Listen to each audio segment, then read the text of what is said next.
Phone tapping కేసులో మాజీ మంత్రి హరీష్ రావును అరెస్టు చేయకూడదంటూ గతంలో ఇచ్చిన ఉత్తర్వుల కాలపరిమితిని హైకోర్టు ఇప్పుడు పొడిగించింది. ఫిబ్రవరి 5వ తేదీ వరకు హరీష్ రావును అరెస్టు చేయవద్దని కోర్టు సూచించింది.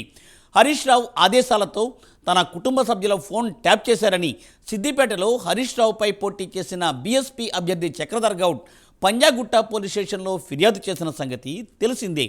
మరోవైపు దీన్ని కక్ష సాధింపు చర్యగా హరీష్ రావు కొట్టిపారేస్తున్నారు. ఈ క్రమంలో ఈ కేసులో ఏమి జరగనుందో అని సర్వత్రా ఆసక్తి నెలకొంది. దీనిపై ప్రైమ్ 9 స్పెషల్ స్టోరీ.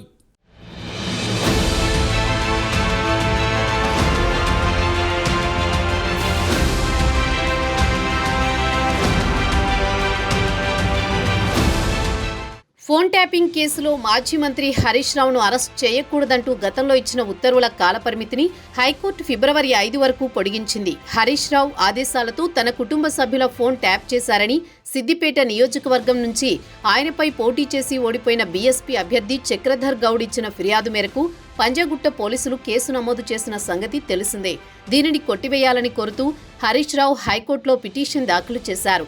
ఆయనను అరెస్ట్ చేయరాదని, దర్యాప్తు మాత్రం చేసుకోవచ్చని పేర్కొంటూ హైకోర్టు ఇప్పటికే మధ్యంతర ఉత్తర్వులు జారీ చేసింది. సమగ్ర వాదనలు వినిపించేందుకు సమయం ఇవ్వాలని హరీష్ రావు తరపున లాయర్ కోరడంతో విచారణ ఫిబ్రవరి 5కు వాయిదా పడింది. అప్పటి వరకు అరెస్ట్ చేయరాదంటూ మధ్యంతర ఉత్తర్వులను పొడిగిస్తున్నట్లు పేర్కొంది. మరోవైపు రాజకీయ కక్షలో భాగంగానే కుట్రపూరితంగా తనపై ఫోన్ ట్యాపింగ్ కేసును బనాయించారని హరీష్ రావు పేర్కొన్నారు. ఫోన్ ట్యాపింగ్ కేసును కొట్టేయాలని పేర్కొంటూ హరీష్ రావు పిటిషన్ దాఖలు చేశారు. ఆ పిటిషన్లో పోలీసులు దాఖలు చేసిన కౌంటర్కు సమాధానమిచ్చారు.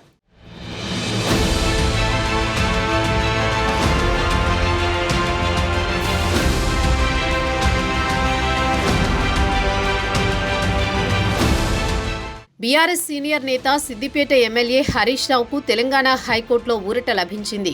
ఫోన్ ట్యాపింగ్ కేసులో ఆయన్ను వచ్చే నెల 5వ తేదీ వరకు అరెస్ట్ చేయవద్దని హైదరాబాద్ పోలీసులను హైకోర్టు ఆదేశించింది. బీఆర్ఎస్ ప్రభుత్వంలో తన ఫోన్ ట్యాపింగ్కు పాల్పడ్డారంటూ హరీష్ రావుపై పంజాగుట్ట పోలీస్ స్టేషన్లో చక్రధర్ అనే వ్యాపారి కంప్లైంట్ చేశాడు. చక్రధర్ ఫిర్యాదు మేరకు పంజాగుట్ట పోలీసులు కేసు నమోదు చేశారు.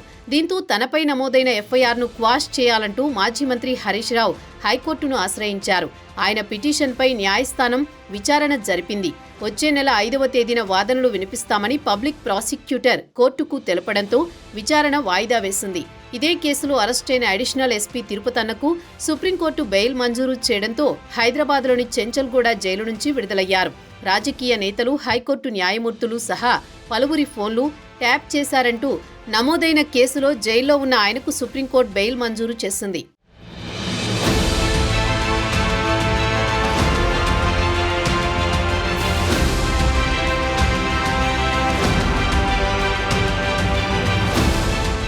ఈ కేసులో అరెస్టైన తిరుపతన్న 10 నెలలుగా జైల్లోనే ఉన్నాడు. మొదట బెయిల్ కోసం తెలంగాణ హైకోర్టును తిరుపతన్న పలుమార్లు ఆశ్రయించగా నిరాకరించింది.